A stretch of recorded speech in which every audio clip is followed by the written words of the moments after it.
Welcome to Who's Who of Asian Americans in Houston. I'm your host, Jimmy Ma. It's a privilege and honor today to have a special guest in the studio with us tonight, Mr. William Ye. Hi, Jimmy, how are you? And hi to all the audience. William, Yes. you're very well known in Houston's Asian community. I know that you contributed very much to not just the Asian community, but to Houston in general. But it is amazing looking at your professional experience, looking at your resume. You've done a varied and interesting career. Thank you. Now, how did you end up in Houston? Okay, because I'm graduate from Taiwan is earth science degree. That means the energy field.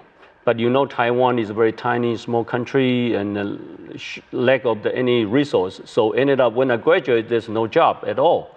So I'm looking into see where is my opportunity is, where I can go. So I find out, of course, America is the biggest country and full of the resources. In particular, the time everybody know in the American have the three major energy city. One is Houston, one is Denver. The other one is Calgary in Canada, the three major energy cities. So I think the Houston is the climate is more comfortable for me. That's why I applied the school, University of Houston, to get into the geophysics study. So, but after I graduate, at that time, 1980, I was graduate in 1983. At that time was in the very bottom of the energy crisis, the second time of the energy crisis, and then Houston and the whole Texas is terrible. There's out of a job. So then I tried to find any opportunity for the job and ended up one of the company in Dallas. They say, okay, would you come in to join with us? So then I joined with them. So I stayed in Dallas for almost 6 years.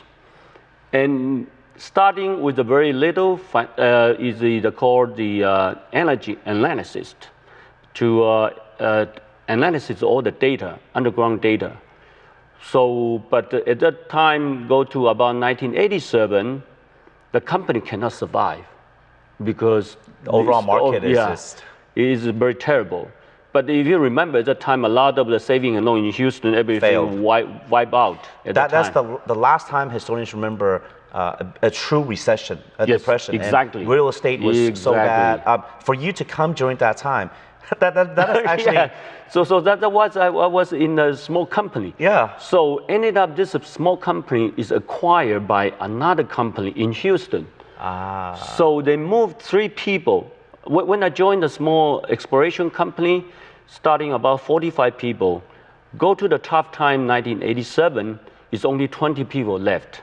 So when this company acquired my service company, then they moved 3 people out of the Dallas to their headquarters in Houston. 3 out of 20. Yeah, 3 out of 20. So I'm the one of them to move from Dallas back to Houston. That's why I ended up. Wow. That's in 1988. That's somewhere around 1988. So you're actually coming back to Houston. That's how you ended up here. Even though you are a UH alumni, you did get your graduate degree here. Yes. So fortunate that we got you back from Dallas because we would have lost out. I'm not sure. I hope that you're right. No, it is. You're definitely a true Houstonian. So you're an earth science major in college in Taiwan, which the country doesn't have natural resource. Yes. So essentially, you had to find a way out where there is exploration and land study and be able to apply it. And then you came to UH and got a master's degree in geophysics. And people talk about this degree right now as being very valuable. Oh, yes, right now. Oil and gas companies have a need for this special expertise. But yet, at that time, Houston is going through that second oil embargo. Oil prices have fallen through the roof. I mean, it was bad times for Houston, exactly 30 years ago. Yes. You basically started from the bottom, truly. Yes. But what's interesting to me is this. Your company got bought out, you moved to Houston, and you have a... I still work for them. Yeah, I mean, you had for a while. You were able to keep that position out of 3 out of 20 people. However, that is basically a long and profitable and lucrative career. If you stay in it, you have a good income. Oh, yeah. But I'm looking at your history. How did you end up being a geophysicist? You are on the board of 2 publicly traded companies. You're a director with Applied Optoelectrics. You're an advisor with Hanmi Bank. You are president or chairman of multiple companies and banks. How did you go from a geophysicist to this varied career? Yes, well, I'd like to share with you something because this is really, come to American is my another dream. So when I come to United States and working for the company for a while, in my bottom of my heart, I think when you are the engineer, when you go to what is the highest career you can go?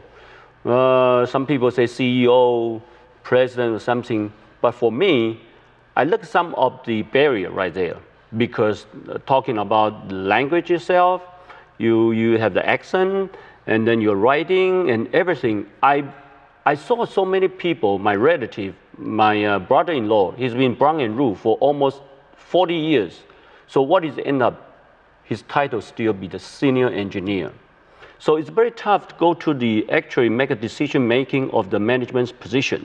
So I'm thinking over and over, am I gonna stay in that career all my life?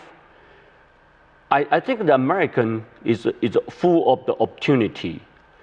I've been traveled so many countries, even Europe, Australia, Canada, even I went to the Africa. Of course, we're not talking about Africa anyway, that's for the travel. But you're talking about all the developed countries. I believe American is the best country in the world. I'm not talking about anything. I'm talking about fundamental, financial discrimination. I believe this still be the best opportunity and the best country in the world. That's why I'm staying here. I'm staying.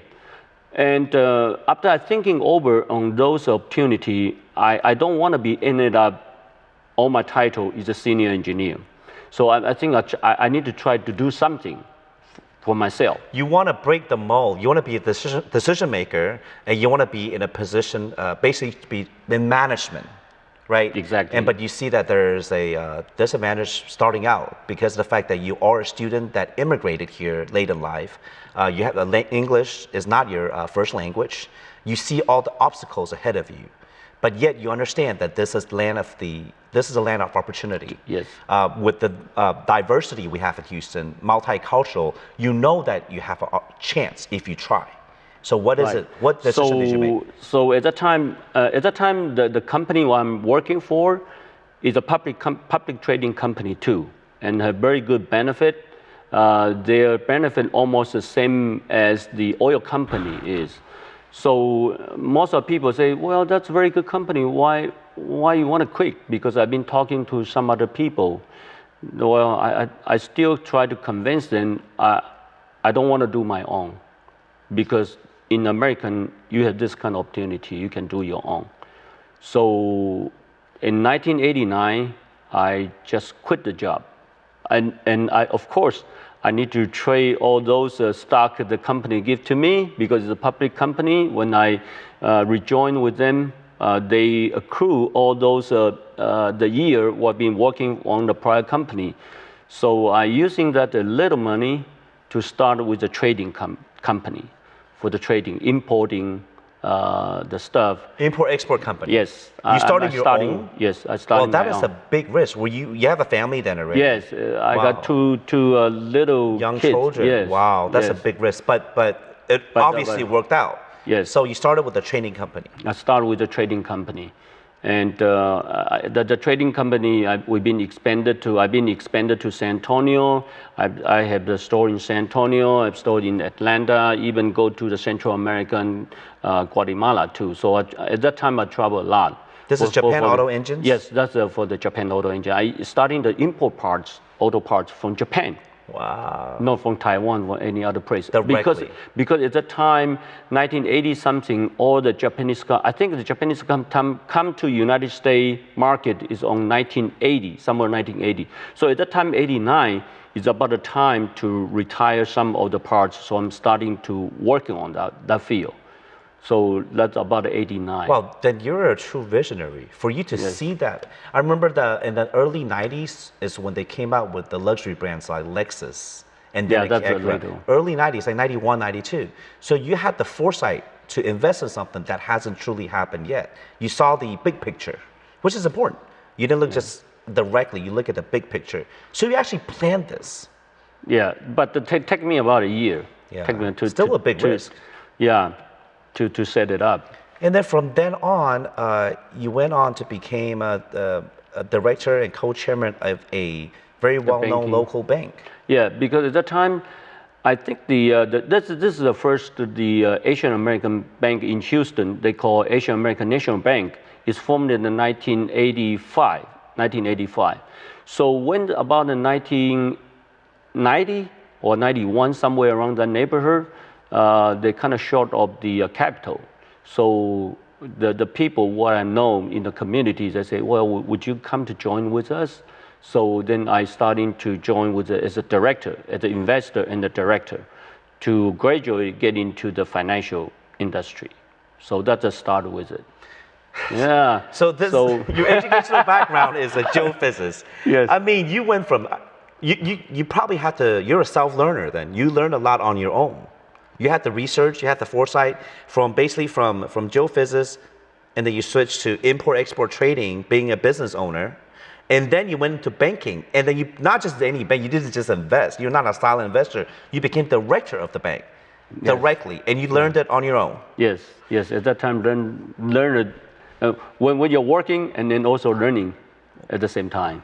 Very interesting. And then from then on, you became director of another bank. Did it get bought out? And Asian American National Bank ended up it's being bought out. So then we all get out of it, and some people. United Central Bank, they just come to the Houston. The original, was in Dallas. So remember I was in Dallas, I lived in Dallas several years before. Right. Some of my friend has been involved in that bank. So introduced me, see you want to join this bank and also you supervise the Houston region. I said, okay, I can try, can help you. Then I invest into this company called United Central Bank. Is formed in 1987, but come to Houston market on the 1994. So 1994, actually I'm joined the United States in 1995, after I get out from the Asian American National Bank. So I'm involving in Houston. Then I be also not only the director, vice chairman, not only management side, supervisor side, but also involving in the operation side. I'm the senior vice president to oversee all the 3 branches in Houston.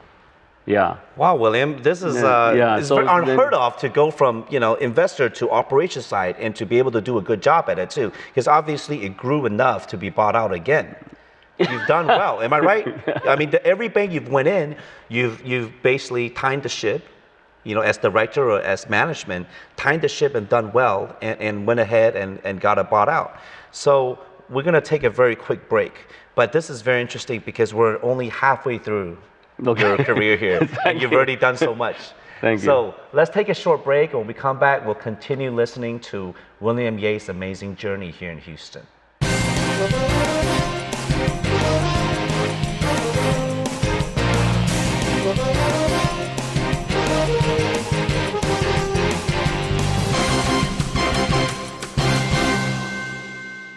Welcome back to Asian American Who's Who of Houston. I'm your host, Jimmy Ma. We have William Ye in the studio with us today. Yes, thank you. William, so we were talking about your very interesting career, how you started out as a geophysicist and ended up running a bank by the mid-90s. While we were talking about you being a senior VP and director. And vice chair. And vice chairman, and we didn't talk about the fact that you're still running your import-export business at the same time. Yes. Japanese engine parts coming in from Japan. So you're able to basically have multiple professional duties going on at the same time. Yes, exactly. How did you manage to do that? How did you multitask? Actually, those involvement, for example, my trading engine parts, I still have hiring one of the actually, it's one of my partner will be helping me to run it. And then I just stay maybe a few hours, 1 or 2 hours, that's it. But in the banking, I stay about half days. Mm-hmm. And some other time I went to the looking for other opportunity, particularly in the real estate investment. So that's why I starting to involve a lot of real estate investment, and then starting to find the opportunity, particular go to the hotel, motel, the type of the function. That's right. You also owned a hotel, didn't you? Yes. Out of Richmond before. Right, the Best Western, Best Western. Nearby the Galleria. That's a very good location. I think I remember that Best Western. Okay, great. Well, so you geophysics, oil and gas industry, banking industry, import export, and now you're in real estate. Hence you have Gold Star Management and Gold Star Development. Yes, that's right. So you did not know anything about the hotel management business before this? Before that was you got into it. You got into it, and then go through the training. Of course, any of the franchise you have to go through the training by the particular franchisee.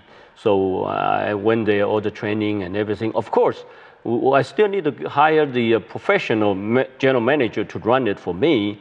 I just on the backside to supervise him. That's it. But that's half the battle, is to have the knowledge, the know-how to hire the right people to do your job. That's very important. That's important. You have to have the eye for that. Yes, it's the same as the banking. The banking is a people's business. You know the people, and the good people working for you. And the good people working for you have the good connection with the customer or relationship with the community. That's how and you that make helps it work. you grow. Yes.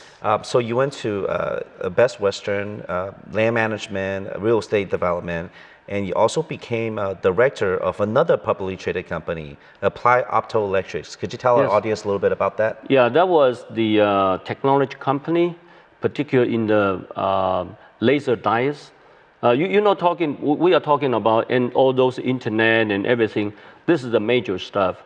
They are producing or product is the laser diodes you're using as a cloud. You're talking about right now internet and cloud connection. Yes. That's a product. Our company major customer like Amazon, Microsoft. That's a client list. And Cisco. This is the company. How did you get into this? Well, that's very interesting, because at the company starting in the 1997 is a young company. When you come to the bank, you're looking for the loan. I need the money to finance it. So that's how ended up. I know him, but at the very beginning, of course, the bank helped him to start with one of the major building. But when the company getting bigger, growing bigger and bigger, our community bank cannot service this kind of the big volume. Mm-hmm. So they ended up, they went to the chase. So they went out. But in the story, how I get into it, this is how I get into it. So when I know him at the very beginning to start with helping the loan, I look at this principle. It's young, energetic, and full of dream, and full of knowledge, particularly in the technology field. I believe this is a good opportunity. So that's why I keep on telling the people, American really full opportunity. So this is one of the particular example for this particular young person. His name is Thompson Lin. Right now is pretty famous in the street market. So that's he also fulfill his dream too. Not only did you achieve your American dream, you helped others. Helped at the very beginning. But exactly. you have a good eye, because you took a chance, like I said earlier, that for new immigrants, it's very difficult to get financial help, to get loans from mainstream banks, especially during that time, because 30 years ago, there's no other resource or access. You were able to help him. Not only did you help him, you personally took an interest in it, because you have a good eye for talent. So you knew not only that this would do well, you took a risk and you wanted him to do well. So now you ended up personally also getting involved in the company, and now you're director. It is publicly traded on NASDAQ. And you're now also a public advisor for another publicly traded company, Hungyeh Bank. That's because of your banking experience. Yeah, because the Hungyeh Bank, because the bank, United Central Bank, was sold it, and Hungyeh acquired that. And that happened on last year. So they just want me to stay with them, to help them for for example, maybe some of the marketing, advising, any help for them. That's why I stay as an advisor for the Hungyeh Bank. So now you basically have a lot on your plate. You're still currently on two publicly traded companies on payroll, but you also are the president of your development company, management company, and you're also the president of Hungyeh Investments, which is your own personal investment company. Yes. Okay, and all of this on top of all your community involvement. The reason why a lot of folks in Houston know you is because of the contributions you've made. You're very generous with your time. We don't have enough time to list all your community positions, but a few that I thought was very interesting is that you were an advisor under former Mayor Lee Brown's administration. For City of Houston, you're on the anti-gang committee. Can we talk about this committee? Yes, because at that time, I think that the mayor, he wanted to see the Houston getting safer. So, probably at that time, there's a lot of Asian crime involvement. So they invited, he formed the anti-gang committee, and then invite half of them is Asian, because he want to get some information or some connection, relationship with the Asian community. So I was because I was in the involvement a lot of Asian community activity, so I was invited by him, appointed as the committee member. So we gathering once a month, and all together exchange information.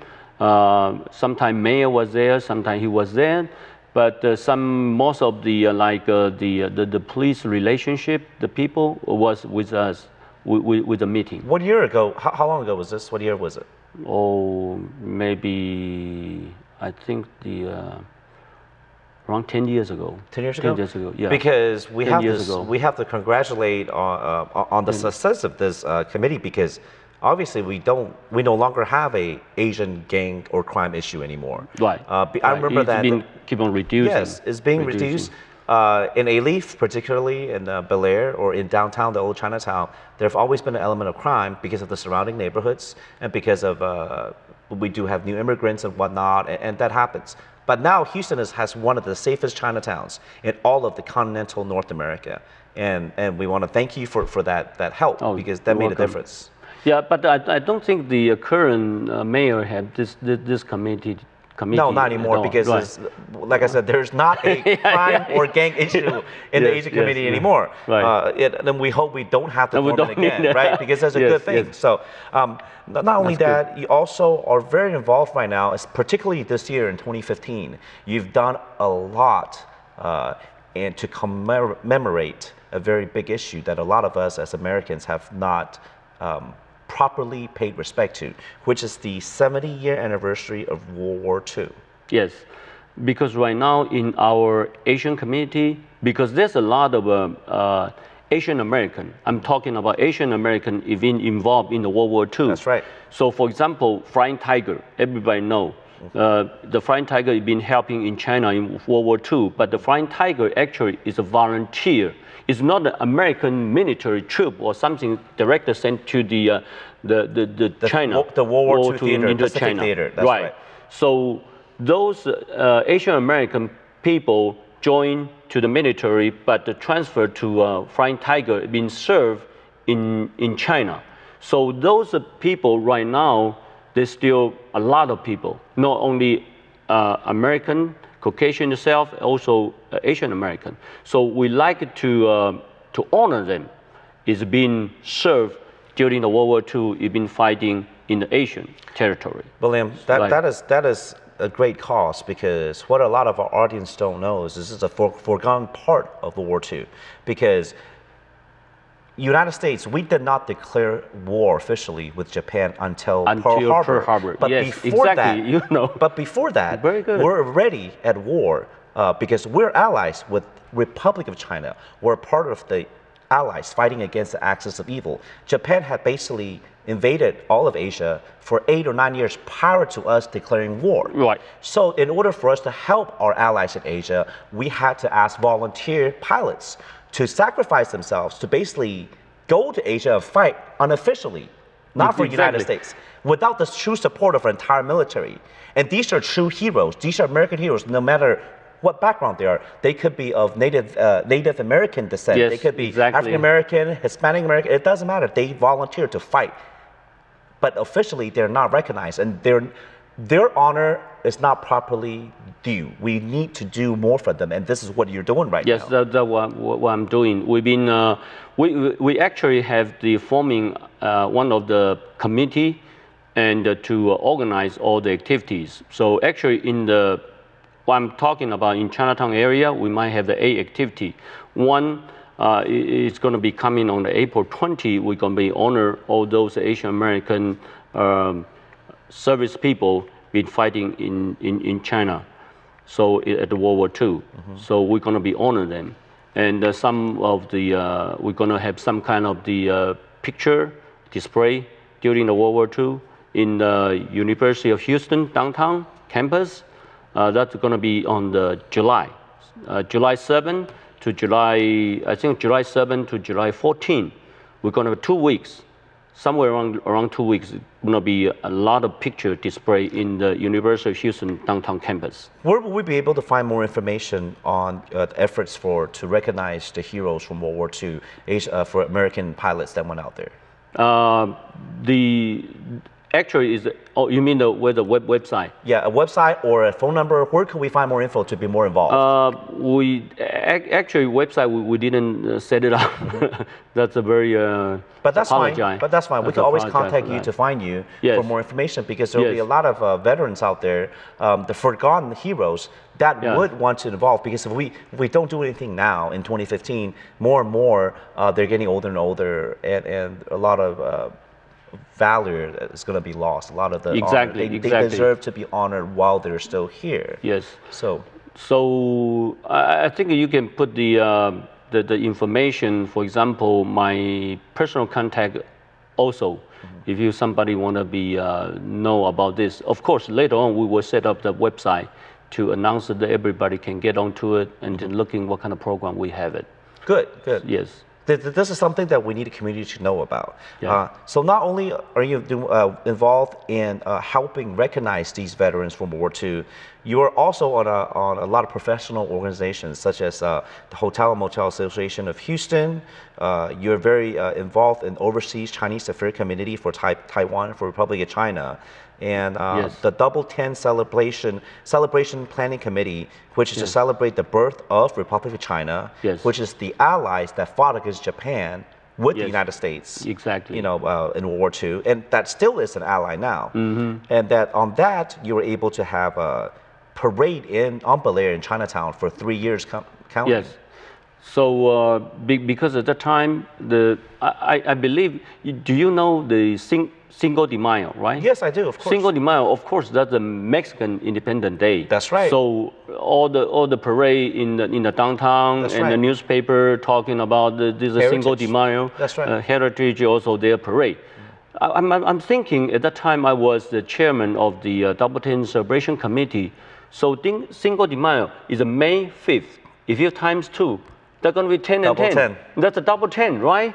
How could Mexican can do it? Then we cannot do it. So when I was a chair, so I formed the parade on the Bel Air. From the Bel Air, go all the way parade and ended up the Chinese Culture Center. So that's a big event. So I like to keep this kind of tradition. But of course, my term is just on 1 year term. I made it. I hope the next chairman can do it. But you've done a lot. Some people, you've done a lot. This is your past. You were chairman before for the Double 10 Committee. I really do applaud your commitment because Houston is a diversity. We're proud of our diversity, but we're also proud of our heritage. We're all immigrants in this great country. Houston's our home, Texas, and go on to being Americans, but we still celebrate our heritage, and we want to share this cultural influence with everybody else, because as all Houstonians, we can celebrate our cultural diversity together. Exactly. So we applaud you for your commitment. Thank you. And just like I say, a lot of people say American is like a melting pot, right? Welcome all the immigrants come to the United States and then melting all together. But I don't take that route. I think the American is like a salad. the big bowl of the salad. And each of immigrant is ingredient like vegetable, nuts, or everything, and then mix together. And to make this salad bowl is delicious. Because of all the mix of different cultural and then respect and we respect culture. each other's culture too, and we celebrate together. Thank you, William. It's been a pleasure having you on the show. If our audience members need to know more about World War II, we could always find information on William Ye. We want to thank you all for tuning in, and don't forget to come watch Asian American Who's Who in Houston again. Thank you.